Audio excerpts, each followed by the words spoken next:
श्री कृष्ण लीला के चिंतन में मथुरा से श्री वासुदेव का संदेश लेकर दूत का आगमन और नंद जी के द्वारा उसका सत्कार। जमुना की चंचल लहरियों को भुजाओं से चीरता हुआ श्री वासुदेव का दूत व्रजपुर की ओर अग्रसर हो रहा है। उसकी दृष्टि नंद प्रसाद के उत्तुंग स्वर्णिम गुंबज पर केंद्रित है। वह स्पष्ट देख पा रहा है इस घन तमस आच्छन्न रात्रि को दिन सा बनाता हुआ एक मणि में मंगल दीप प्रासाद के शिखर कलश पर शोभित है। दीप की शीतल किरणें सर्वत्र फैल रही हैं, मानो ब्रजेश के वंश दीप नवजात पुत्र की स्निग्ध ज्योति से प्राणान्वित होकर वह मणि दीप भी आज अतिशय उत्फुल्ल हो रहा है और हंस रहा हो। दूत किनारे लगा। जिस घाट पर ब्रजेश प्रतिदिन स्नान करने आते हैं वहीं धारा से ऊपर उठाया तट पर खड़ा हो गया। पुनः एक बार उसने उमड़ी हुई जमुना की ओर देखा। उसे अत्यंत आश्चर्य है, ऐसी प्रखर धारा में अंधेरी रात के समय तैर करके वह सकुशल इस पार अनायास कैसे आ गया। उसने अंजलि बांध ली, घुटने टेक दिए तथा सिर से पृथ्वी को छूकर इस अप्रत्याशित रक्षा के लिए विश्वपति की अभिवंदना की। दूत को यह पता नहीं कि जिनके अव्यक्त पाद पंकज में वह अपना सिर लुटा रहा है वे विश्वेश्वर ही ब्रजेश्वर के घर पधारे हैं। अपनी मधुर चरितावली से आत्माराम योगेंद्र मुनिंद्रों को भी भक्ति पथ का पथिक बनाने की अभिसंधि लेकर लीला रस सुधा की शत सहस्त्र मंदाकिनी धाराओं में अपने भक्तों को बहाते हुए सदा के लिए आनंद सिंधु में निमग्न कर देने का संकल्प करके दैत्य सेना के गुरुतर भार को सहने में असमर्थ धरनी का भार उतारने के उद्देश्य से वह स्वयं विश्वपति ही ब्रज में पधारे हैं और ऐसे पधारे हैं मानो सरथा प्राकृत शिशु ही हों। उन गीले वस्त्रों को निचोड़े बिना ही दूत चल पड़ा, क्योंकि पता नहीं इतने में ही कोई घाट पर आ जाए, पूछ बैठे कौन हो, कैसे आए, कहाँ जाओगे। पर आज व्रज में किसी ने भी उसे नहीं टोका। टोकता ही कौन। भैरी धुंधवी आदि वाद्यों की तुमुल ध्वनि में नृत्य गीत के राग रंग में ब्रजपुर वासी आत्म विस्मृत हो रहे हैं। उनमें किसी आगंतुक का अनुसंधान रखने की शक्ति ही कहाँ है। दूत निर्बाध ब्रजपुर की अनुपम शोभा निहारता हुआ आगे बढ़ रहा है।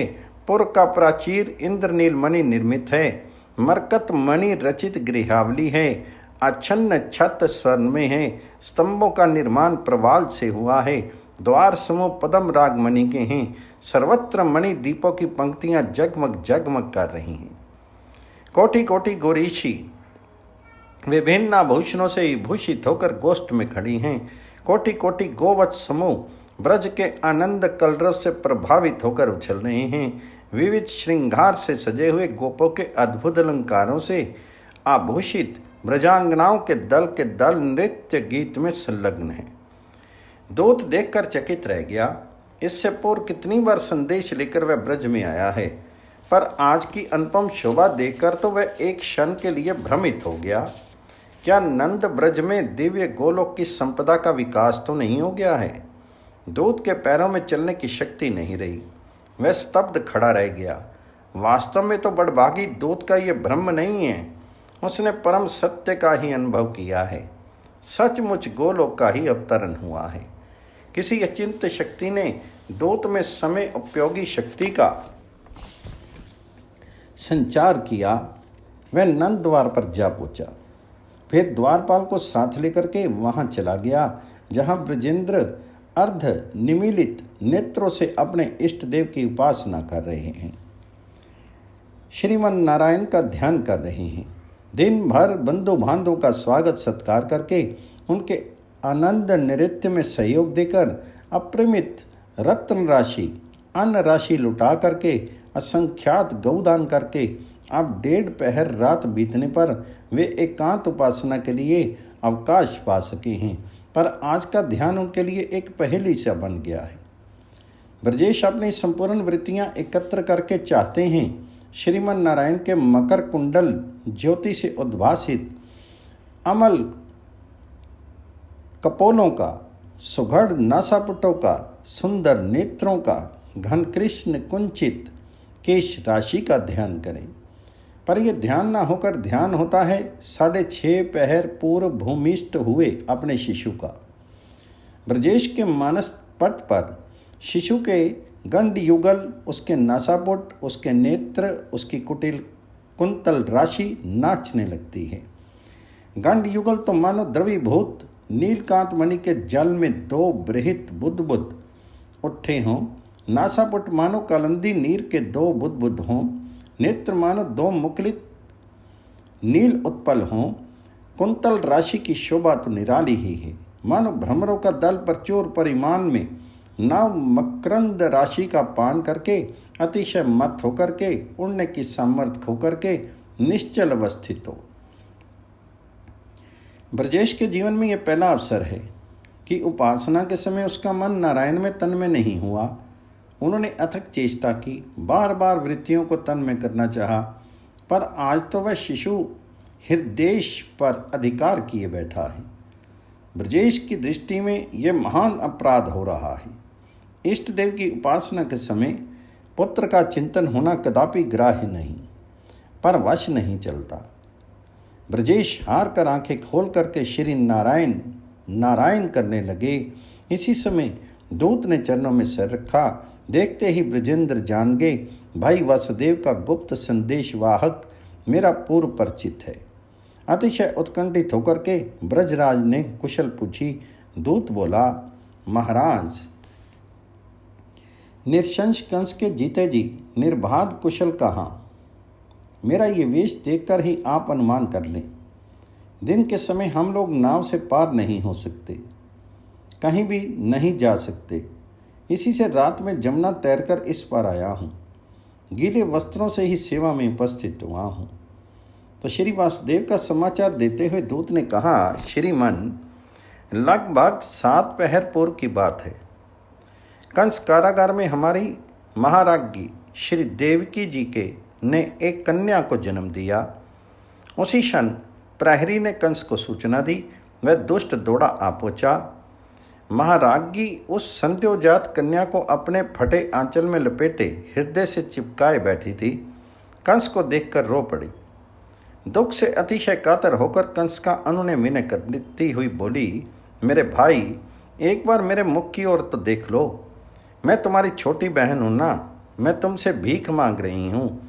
ये मेरी अंतिम संतान है, इसके जीवन की भीख दे दो। ये तो तुम्हारी पुत्र वधू के समान है, इसे मत मारो। तुमने मेरे बहुत से बच्चे मार डाले, पर उनके लिए मैं कुछ नहीं कहती। तुम्हारा दोष नहीं, मेरा भाग्य ही ऐसा था। अब इस बार दया कर दो, मुझ मंदभागिनी का सहारा मत छीनो, इस अबला को जीवन दान दो। रोती हुई देवकी ने कंस के चरणों पर अपना सिर तक रख दिया, पर उस पाषाण हृदय में दया कहाँ। आंखें त्रेर कर देवकी की भर्त्सना करता हुआ वह लपका। देवकी गोद से उसने बालिका को छीन लिया। उस कुसुम सुकुमार संध्योजात बालिका के चरणों को पकड़ करके पास के पत्थर पर ही पटक दिया। यह सुनते ही ब्रजेंद्र की आंखों से झरझर करता हुआ अश्रु प्रवाह निकल पड़ता है। पर दूत ने अतिशय शीघ्रता से कहा, देव, आगे की बात सुने। अद्भुत आश्चर्यमयी घटना है। बालिका कंस के हाथ से छूटते ही आकाश में उड़ गई। दूसरे ही क्षण बालिका का रूप बदला। ये अष्टभुजा देवी के रूप में परिणित हो गई। वास्तव में वे देवी ही थी। दिव्य माला, दिव्य वस्त्र, दिव्य चंदन, दिव्य मणि में आभूषणों से सज्जित देवी का वह रूप देखने ही योग्य था। 8 भुजाओं में 8 आयुध, धनुष, त्रिशूल, बाण, ढाल, खड्ग, शंख, चक्र, गदा शोभित थे। इतने ही नहीं, उनके चारों ओर सिद्ध चारण गंधर्व अप्सराएं, किन्नर, नाग भेंट अर्पण कर रहे थे, अंजलि बांधकर स्तुति कर रहे थे। देवी ने कहा, मूर्ख, मुझे मारकर क्या लेगा? तेरा जीवन समाप्त करने वाला तेरे पूर्व जन्म का वैरी तो कहीं आ चुका, प्रकट हो चुका। निर्दोष बालकों को अब मत मारना। ब्रजेश्वर अतिशय आश्चर्य में भरकर सुन रहे हैं। दूत कहता जा रहा है, देवी के वचनों ने कंस के स्वभाव में कुछ क्षणों के लिए एक विलक्षण परिवर्तन ला दिया। वह सचमुच पश्चाताप की आग में जल उठा। मेरे महाराज वसुदेव की एवं महारानी श्री देवकी के चरणों में लुट पड़ा। उस समय उनकी आरती सचमुच हृदय को पिघला देने वाली थी। महाराज एवं महाराज्ञी का दयार्द हृदय विगलित हो उठा। ऐसे निरशंस को भी उन दोनों ने क्षमा दान दे ही दिया। वे दोनों कारागार से बाहर आए। कंस अपने प्रासाद में गया, पर वहां जाकर उस असुर अधम ने जो विचार स्थिर किया, जो कार्यक्रम निर्धारित किया, उसे सुनकर तो श्रीमान भी कांप उठेंगे। राक्षस मंत्रिमंडल के परामर्श से उसने ये स्थिर किया है कि नगरों में, ग्रामों में, ब्रजपुरों में, अन्य स्थानों में जितनी नव संतति है, जितने बच्चों ने जन्म धारण किया है, 10 दिन से अधिक आयु के हों या कम के, सभी मार दिए जाएं। इतना ही नहीं, संहार प्रारंभ भी हो चुका है। मेरे महाराज श्री वासुदेव ने इस सारे वृत्तांत को श्रीमान को सूचना देने की मुझे आज्ञा दी है। साथ ही अपनी ओर से विशेष परामर्श ये दिया है कि प्रचुर परिमाण में भेंट अर्पण करके, राज्य कर चुका करके इस नरपाल रूप राक्षस कंस की संतुष्टि प्राप्त करें, जिससे उनकी क्राल दृष्टि नंद व्रज पर ना पड़े एवं कर चुकाने के बाद मुझसे अवश्य मिले। दूत का आना सुनकर के उपनंद आगे थे। उन्होंने भी सारी घटना सुनी। उन्होंने श्री वासुदेव जी की सम्मति का पूर्ण समर्थन किया। यह निश्चित हुआ 5 दिन बाद सूतका षष्ठी की पूजा करके स्वयं ब्रजेंद्र असंख्यात रत्न राशि, दधि, दुग्ध, घृत, मधु से पूर्ण अगणित स्वर्ण भांड लेकर मथुरा जाएं। कंस के प्रति सम्मान प्रदर्शित करें।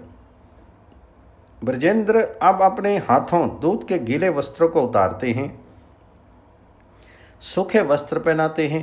पीली धोती की फेंट दूत ने कस तक नहीं पाई थी कि ब्रजराज स्वर्ण ताराओं से विचित्रित अपनी रेशमी अचकन उसे पहचाने लगे। अचकन के बंद कसने के पूर्व ही जरकसी बंधाई पाग उसके सिर पर रख दी। स्वयं दौड़ कर गए, एक सुंदर मणि खचित कलगी ले आए, उसे पाग पर बांध दिया। कलगी के साथ ही बगल में छिपाकर एक मणि में बहुमूल्य हार भी ले आए थे, उसे गले में पहना दिया। ब्रजेश्वर के कंधे पर लटकती हुई चादर में पीठ की तरफ एक पोंट सी बंधी है। उन्होंने अपनी वह चादर उतारी, अतिशय शीघ्रता से पोंट को छिपाते हुए उसे दूत की कमर में लपेटने लगे। 3-4 तय की लपेट आ जाने पर भी उसके अंतराल से रत्न राशि चमक ही उठी, मानो उसे वह झांक कर अपने गृहीता स्वामी का मुख देख रही हो। अंत में ब्रजेंद्र ने अपनी हीरक मुद्रिका अवतार करके दूत की अंगुली में पहनाकर फिर उसे हृदय से लगाकर बोले, चलो भोजनगार में चलकर भोजन कर लो। भोजन के पश्चात उसे विश्राम करा करके स्वयं सूतकागार में के पार्श्ववर्ती गृह में एक पर्यंक पर आ विराजते हैं, पर आंखों में निद्रा नहीं। और तो क्या 8 पहर से दौड़ते रहने पर भी शरीर में थकान का लेश मात्र तक नहीं है। हो कैसे? उनके अंतर हृदय में अपने नवजात शिशु के अंग प्रत्यंगों की उनके मधुर अति मधुर मुखमंडल की क्रम से समृद्धि हो रही है।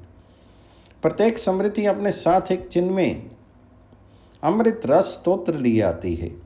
प्रत्येक स्तोत्र ब्रजेश के मन, इंद्रियां एवं प्राणों में नवीन स्फूर्ति का संचार कर देता है। वे भला थके तो कैसे थके। सूतिकागार में भी किसी की आंखों में नींद नहीं। अब से 30 घड़ी पूर्व शिशु भूमिष्ठ हुआ है। तब से ब्रजरानी निरंतर उनके वंदनार विंद का मधुपान कर रही है, पर न तो नेत्र थके न तृप्ति हुए, बल्कि जितना देखती है उतना ही दर्शन के प्यास उत्तरोत्तर बढ़ती जाती है। अंगों की ओर देखती है तो प्रतीत होता है मानो समस्त अंग नीलमणि से ही निर्मित हों। अधरों की ओर दृष्टि ले जाती है तो दिखता है मानो इनका निर्माण रक्त रागमणि से ही हुआ हो। करतल चरण तल निहारती है तो अनुभव होता है मानो ये पदम राग मणि से बने हों। नखावली का दर्शन करने पर यह भान होता है मानो पक्व दाड़िम बीज की आभा वाले माणिक्य से ही इन नखों की रचना हुई हो। देखते देखते ब्रजेंद्र गहनी कल्पना के सुंदर राज्य में भ्रमित सी हो जाती है। सोचने लगती है तो क्या ये बालक मणि में है? ना, ये तो संभव नहीं। मणि तो कठोर होती है, शिशु तो अत्यंत मृदु अत्यंत सुकुमार है। तब क्या विधाता ने या किसी ने पुष्पों से इसकी रचना की है? ओह, मानो नील पद्मों से समस्त अव्ययों का, बंधूक पुष्पों से अध्रोष्ट का, जपा पुष्पों से कर चरण तल का, मल्लिका कोरकों से ही नख राशि का निर्माण हुआ हो। इस प्रकार ब्रजेश्वरी शिशु के सौंदर्य की उपमा ढूंढते ढूंढते हार जाती है। गोपांगनाओं की अभ्यर्थना संपन्न करके श्री रोहिणी भी अब ब्रजरानी के पास आ गई है। उसके नेत्रों में भी आलस्य की छाया तक नहीं है। धात्री भी नींद को मानो सरथा भूल गई है। केवल नंदपुत्र अपनी जननी यशोदा के वक्षस्थल पर आंखें बंद किए सो रहे हैं। उनकी एवं ब्रजरानी की ओर देखती हुई धात्री धीमे धीमे पर अतिशय मधुर कंठ से गा रही है। धन्य यशोदा भागति हारो, जिन ऐसो सुत जायो हो, जाके दरस परस सुख उपजत, कुल को तिमर नसायो हो।